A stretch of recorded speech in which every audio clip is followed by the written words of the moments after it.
kita berjalan dari Anyer dan seluruh sampai ujung Jawa, maka kita akan dapati sederet pesantren dengan nama pesantren Salafi, pesantren Salafiyah. Apakah pengamalannya sesuai dengan Salaf dan Salafiyah? Sangat jauh sekali. Mereka pengagum kubur, menyembah kuburan, tawasul dan lain sebagainya. Tetapi namanya pesantren Salafiyah. Sebagaimana orang-orang munafiqun menyandarkan amanna billahi wa bil yaumil akhir. Kami beriman kepada Allah dan hari akhir. Wa ma hum bimu'minin.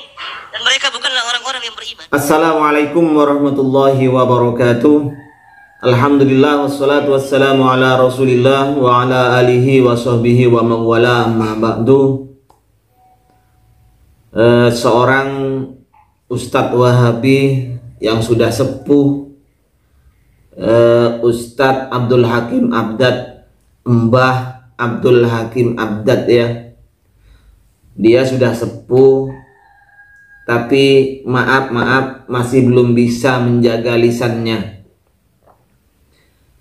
Dalam satu ceramahnya dengan angkuhnya, dia si Mbah Abdul Hakim Abdad yang kurang update ini mengatakan bahwa semua pesantren yang mengatasnamakan salaf yang ada di Jawa, dari ujung barat yaitu di Anyer, di pantai Anyer, sampai ujung timur Pulau Jawa yakni di Kabupaten Banyuwangi, semuanya itu hanya namanya saja mengaku-ngaku salaf, padahal bukan salaf, jauh dari kata salaf, pengagum kubur, penyembah kubur dan lain-lain sebagainya. Bahkan dia asal comot ayat Al-Quran di surat Al-Baqarah itu,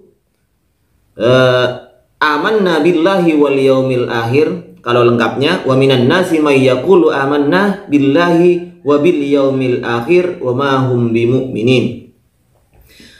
Jadi si Abdul Hakim Abdad yang kurang update ini menuduh pesantren Aswaja Ahli Sunnah wal Jamaah dari ujung barat di pantai Anyer sampai ujung timur Pulau Jawa Banyuwangi ini semuanya adalah bukan salaf, hanya namanya saja, padahal inti dan isinya adalah pengagum kubur, penyembah kubur.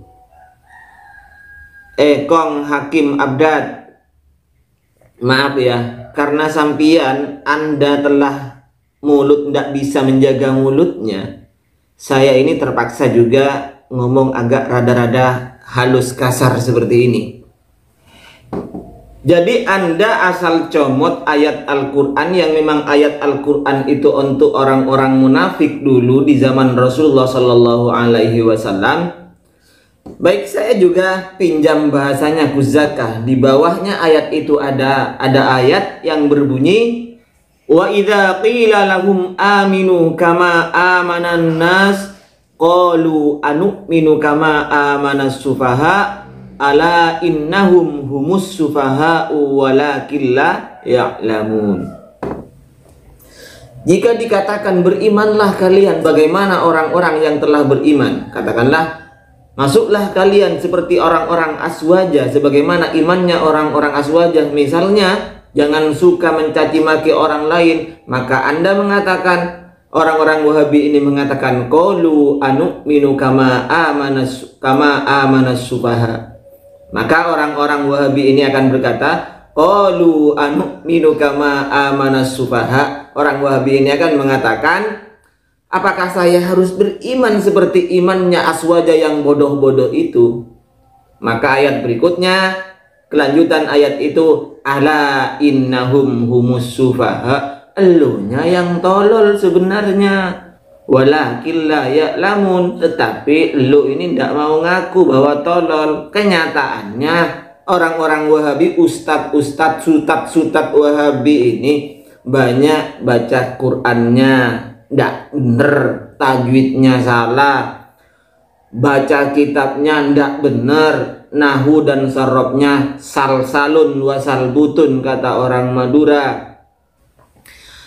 Al-Quran yang Anda bawakan itu menuduh kami sebagai orang yang munafik, menuduh kami pesantren-pesantren salaf di Indonesia ini sebagai orang-orang yang wamahum bimu'minin, hanya luarnya saja mengaku iman, padahal wa ma hum bimu'minin, bukanlah orang yang beriman. Kebalikan kata orang yang beriman berarti kafir. Baghdad, ingat ya, Rasulullah Shallallahu Alaihi Wasallam sangat marah ketika ada salah seorang sahabat yang ringan mulutnya ini menyebut kata munafik terhadap temannya, yaitu sahabat Mu'ad bin Jabal. Waktu itu beliau itu mengatakan innahu munafikun, orang itu munafik. Kemudian berita ini sampai pada Rasulullah dan Rasulullah menegur keras terhadap Mu'ad. Apa dawuh Rasulullah terhadap Mu'ad? Aturidu an takuna fattanan ya Mu'ad. Hai Mu'ad, apakah kamu ingin menjadi seorang yang tukang fitnah? Itu teguran keras dari Rasulullah Shallallahu Alaihi Wasallam terhadap seorang sahabat yang gampang mengatakan munafik terhadap temannya sendiri. Orang-orang Aswaja, pesantren Aswaja itu hanya mengatakan beriman pada Allah, beriman pada akhir, tetapi kenyataannya mereka itu bukan orang yang beriman.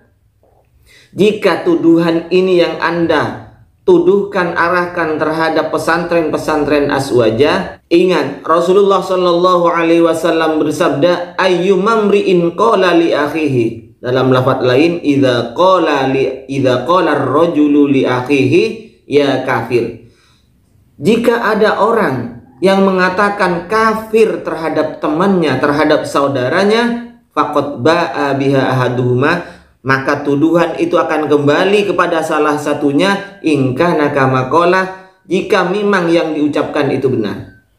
Wa illa, tetapi kalau tuduhan itu hanyalah sebatas tuduhan, tidak benar, roja'at alaihi, maka tuduhan kafir, kata-kata kafir ini akan kembali kepada Anda, wahai Mbah Abdul Hakim Abdad yang kurang update. Lah begini saja, kalau Anda memang mengatakan pengikut salaf, kalau Anda memang ini mau mencontoh Rasulullah Shallallahu Alaihi Wasallam, contohlah Rasulullah bagaimana kalau berdakwah. Jika ada suatu daerah yang belum mengenal Allah dan Rasulnya, jika ada suatu daerah yang masih dipenuhi oleh kesyirikan, maka Rasulullah akan hadir ke daerah itu, atau paling tidak Rasulullah akan mengutus sahabatnya, da'inya, para duatnya untuk berdakwah di daerah itu. Begini saja, sampai contoh Rasulullah itu, anggap saja pesantren dari Anyer sampai ke Banyuwangi itu adalah tempat-tempat kesyirikan.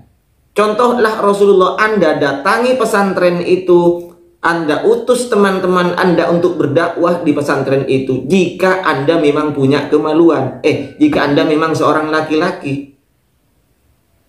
Datangi, contoh Rasulullah seperti itu. Seperti pesantren, pondok pesantren Salafiyah Syafi'iyah Sukorejo, pondok pesantren Sidogiri, pondok pesantren Lirboyo, pondok pesantren Sarang, itu datangi sampean. Atau kalau memang sudah terlalu besar, datang ke pondok-pondok kecil saja di Madura banyak, di Sumenep saja. Atau kalau sampean pondok-pondok yang saya sebutkan tadi itu terlalu besar, dengan saya saja sampean. Dengan saya saja, saya siap. Sampean datang, anggaplah di Sumenep ini semuanya adalah penyembah kubur, pengagum kubur, maka kewajiban Anda kalau mencontoh Rasulullah, Anda datangi atau kirim teman Anda untuk berdakwah di sini. Siap kami itu menerima. Jika saya kalah hujah, kalah terhadap Anda, maka saya akan ikut Anda. Dan sebaliknya, jika Anda kalah, maka sampean harus berada, menetap, mondok di sini. Ayo, bagaimana? Jadi sudah tua, mohon maaf, lisan ini dijaga. Jangan sembarang menuduh orang itu penyembah kubur. Sampean harus bisa berpikir, punya otak ini gunakan. Sampean sudah tua kan? Punya otak, mungkin sudah lebih pengalaman dari saya sampean. Caranya berpikirnya seharusnya lebih waras. Punya otak sampean ini digunakan untuk berpikir. Orang tabarruk dengan orang menyembah itu lain, Mas. Mbah, lain itu. Banyak sahabat mencontohkan tabarruk, seperti sampai mencium nisannya Rasulullah. Bahkan Syekh antum sendiri, Ibnu Taimiyah ini, di dalam kitab Al-Bidayah wan Nihayah diceritakan oleh Ibnu Katsir ini, sampai para jamaah datang ke sana itu rebutan. Ini nih, saya tulis Arabnya, cuman langsung saya bahas. Sampai baca sendiri di kitab Al-Bidayah wan Nihayah ini ya. Sampai baca sendiri ini.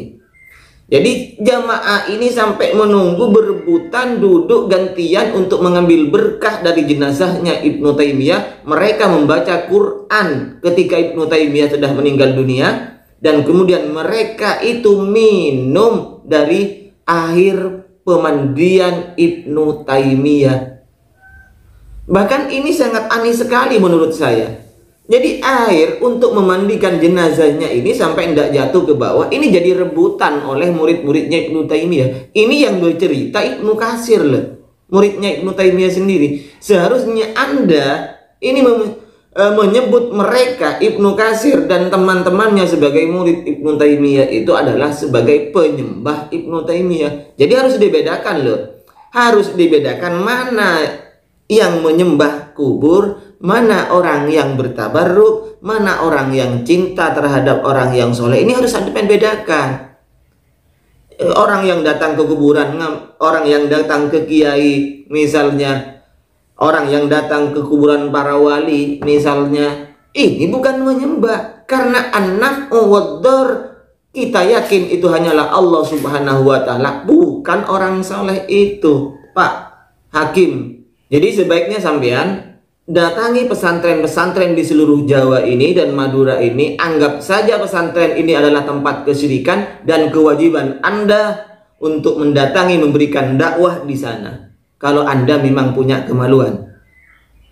Baik, demikian apa yang bisa saya sampaikan. Mudah-mudahan ini bisa sampai terhadap Anda. Tolong jamaah Ustadz Abdul Hakim Abdad ini yang mendengarkan, tolong ini sampaikan kepada Ustadz Hakim Abdad. Kami santri di Sumeneb menantang Ustadz Abdul Hakim Abdad ini untuk bermujadalah sebagaimana yang dianjurkan dalam Al-Quran, wajadilhum billati hiya ahsan. Demikian yang bisa saya sampaikan. Wa akhiran minni, wassalamualaikum warahmatullahi wabarakatuh.